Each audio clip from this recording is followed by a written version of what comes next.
Welcome to Guantanamo Bay. Now, of course, you can see that it's a tropical paradise, but that's not why we're here. Over that hill, about 2 kilometers, there are 275 Muslim men the Pentagon believes are terrorists. They're locked up in a place called Camp Delta. That's where Omar Khadr has lived for the past 6 years. But today, the U.S. military has agreed to give my cameraman, Osama Farag, and myself, and several journalists, a tour of the world's most famous prison. The high-value detainees are kept in Camp 7. Our tour guide is Lieutenant Colonel Ed Bush. There is no punishment at Guantanamo, which is why we will constantly correct you on they're not prisoners and this isn't a prison. Colonel Bush's assurances notwithstanding, it sure looks like a prison. Camp Delta consists of 4 separate facilities. This is Camp 4. It's where the most cooperative prisoners get to live. Omar Khadr is here, but today he's nowhere in sight. Many of these prisoners have been locked up in Guantanamo for the past 5 years. The Pentagon has only now begun laying charges. Human rights groups decry the lack of due process. And an incident when a guard is alleged to have flushed a Koran down the toilet has stained Guantanamo's reputation even further. But what our military tour guides hope to show us is how much things have improved. Because they prefer to do their own laundry. We offer them a laundry service. They like to do their own laundry. This is communal living. The highest amount of privileges, the highest incentives, the largest amount of movement. But the media's movement is tightly controlled. CBC cameraman Osama Farag must clear every shot with a minder. Can I shot here? This part? Yeah. Some kind of... yeah, better not. We're allowed to film prisoners from the neck down only, no faces. Reporters are instructed not to ask the prisoners questions. If we break the rules, we could find ourselves on a quick flight home. It's called smock, self-harm smock.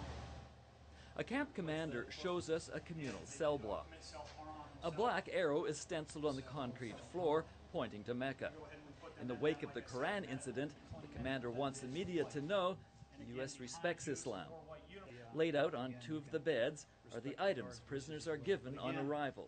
You see the prayer beads, again, the blanket, the prayer rug. Prisoners are also issued uniforms in 2 colors, white for everyday use, tan for recreation. But if a prisoner breaks the rules, he's issued an orange jumpsuit and sent to Camp 5 or 6. Let's go. We gotta go. We're going outside. We're moving. We gotta go. Okay, good afternoon again. Welcome to Camp 5. Camp 5 is a 100-bed maximum security facility. Our guide at Camp 5 also requests that we don't show her face. This is where the so-called non-compliant prisoners are kept. I need you to keep up. She leads us to a range on the ground floor. The narrow windows on the cell doors have cardboard taped over them. Nonetheless, the prisoners immediately know we're here.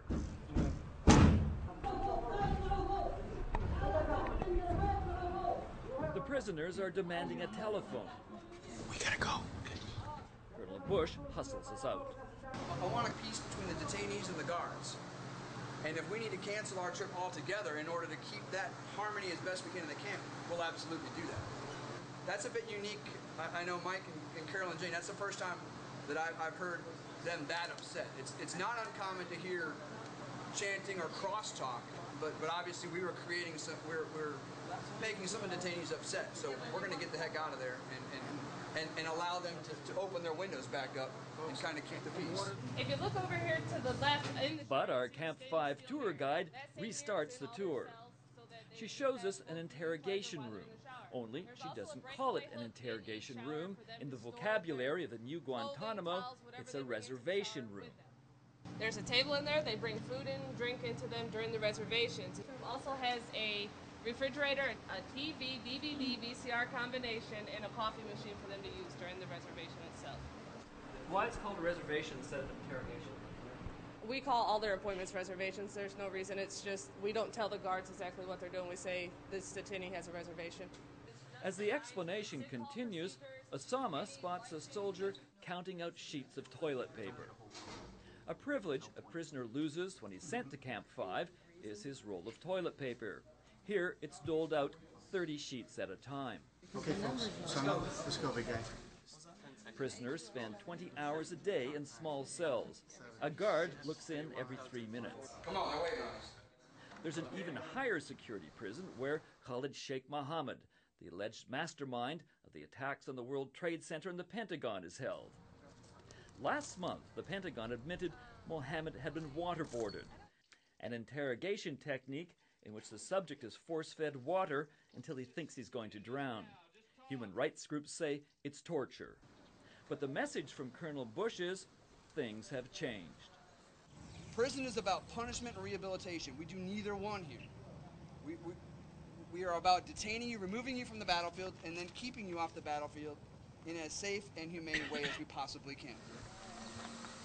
Colonel Ed Bush's previous assignment was handling press briefings for Washington's bungled relief effort after Hurricane Katrina.